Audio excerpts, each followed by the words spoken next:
Salut à tous, soyez les bienvenus dans le point G, avec un G comme géographie. L'objectif, mieux comprendre un bout du globe en 5 minutes. Aujourd'hui, nous partons au Maghreb et au Proche-Orient, c'est-à-dire dans le monde arabe, grâce à un livre de l'historien Jean-Pierre Fillu qui s'appelle « Les Arabes, leur destin et le nôtre ». Dans son ouvrage, Jean-Pierre Fillu fait l'histoire d'une libération des Arabes, une libération qui est encore inachevée aujourd'hui, notamment à cause des Occidentaux. Alors, pour approfondir cette idée importante de son livre, question: comment les Occidentaux ont-ils empêché l'émancipation des Arabes? Et pour y répondre, retour en 3 points sur 2 siècles d'histoire. Point 1, la prise de conscience. Tout commence en 1801 quand Napoléon rentre de la campagne d'Égypte. C'est le moment d'un grand mouvement de renaissance intellectuelle. En arabe, ça se dit la narda. Des penseurs échangent des idées, impriment des livres, impriment des journaux, comme le journal Al-Haram qui existe encore aujourd'hui en Égypte. L'une de leurs principales idées, c'est que le peuple arabe pourrait vivre de façon unie sur un territoire, qui serait par exemple le territoire de l'Empire ottoman, dont l'autorité est de plus en plus contestée. Oui, mais voilà, du côté des Européens, c'est le début de la colonisation. La France commence en prenant l'Algérie, la Tunisie et le Maroc, les Britanniques, quant à eux, prennent l'Égypte et le Soudan, et l'Italie s'installe en Libye. Et puis, après la Première Guerre mondiale, quand les Arabes ont bien combattu l'Empire ottoman et qu'il disparaît, les Anglais et les Français se partagent le Proche-Orient. La Syrie et le Liban vont à la France, l'Irak, la Transjordanie, la Palestine vont aux Anglais. Bref, première émancipation, premier arrêt violent avec la colonisation. Point 2, la décolonisation.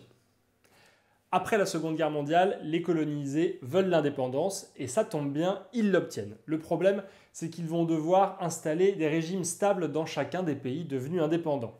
En même temps, c'est le début du conflit israélo-palestinien qui affaiblit beaucoup les Arabes.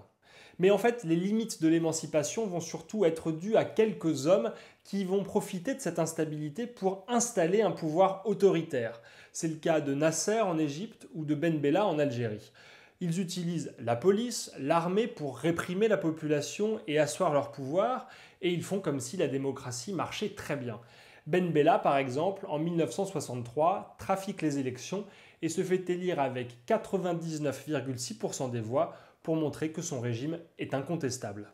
Résultat, les Arabes ont obtenu l'indépendance, mais des dictateurs la leur confisquent en installant des régimes autoritaires et répressifs. Point 3, les printemps arabes. À la fin de l'année 2010, le suicide d'un jeune Tunisien lance un grand mouvement de contestation pacifique dans tout le monde arabe. C'est ce qu'on appelle les printemps arabes. Et parmi tous ces pays, il y a un seul succès démocratique, c'est la Tunisie. Ailleurs, les violences reprennent souvent, et souvent de manière très forte, au moins pour 2 raisons. D'abord, certains dirigeants comme Ali Abdallah Saleh au Yémen luttent militairement contre leur population. Et pour le faire, ils utilisent une tactique imparable. Ils laissent les djihadistes affaiblir leurs ennemis à l'intérieur, tout en clamant haut et fort qu'ils luttent contre le terrorisme afin que les Occidentaux les laissent tranquilles. Ensuite, les Occidentaux eux-mêmes viennent mettre la pagaille. C'est par exemple le cas de Nicolas Sarkozy. En 2011, juste un an avant les présidentielles, il veut donner l'image positive d'un chef de guerre.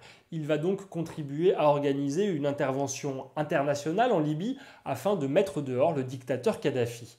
Le problème, c'est qu'une guerre civile s'ensuit qui est très difficile à gérer pour les Occidentaux. Résultat, non seulement ça ne marche pas en Libye, mais quand quelques semaines plus tard, les Syriens appellent les Occidentaux à l'aide, ils auront trop peur d'intervenir et laisseront le peuple subir la répression de Bachar el-Assad. Résultat, encore une lutte pour l'émancipation, mais cette fois-ci, et les dictateurs et les Occidentaux l'empêchent en grande partie. Alors, faisons le point. Pour Jean-Pierre Fillu, les Occidentaux n'ont pas aidé les Arabes à trouver le chemin de l'émancipation, loin de là, même s'ils ne sont évidemment pas les seuls responsables. Alors, après 2 siècles d'une histoire compliquée, que faire ? Pour l'auteur, nous avons au moins 2 pistes à suivre, nous, les Occidentaux. La première, c'est de mieux comprendre les Arabes, ce qui devrait nous amener à nous rendre compte qu'il n'y a pas un seul peuple arabe, mais des peuples arabes qui sont différents par l'histoire, la culture et par les visions de l'avenir. La deuxième chose que nous pouvons faire, c'est être prêt à soutenir diplomatiquement le droit des peuples arabes à l'autodétermination face aux dictateurs, face aux terroristes et plus largement face à tous ceux qui ont un intérêt dans cette région.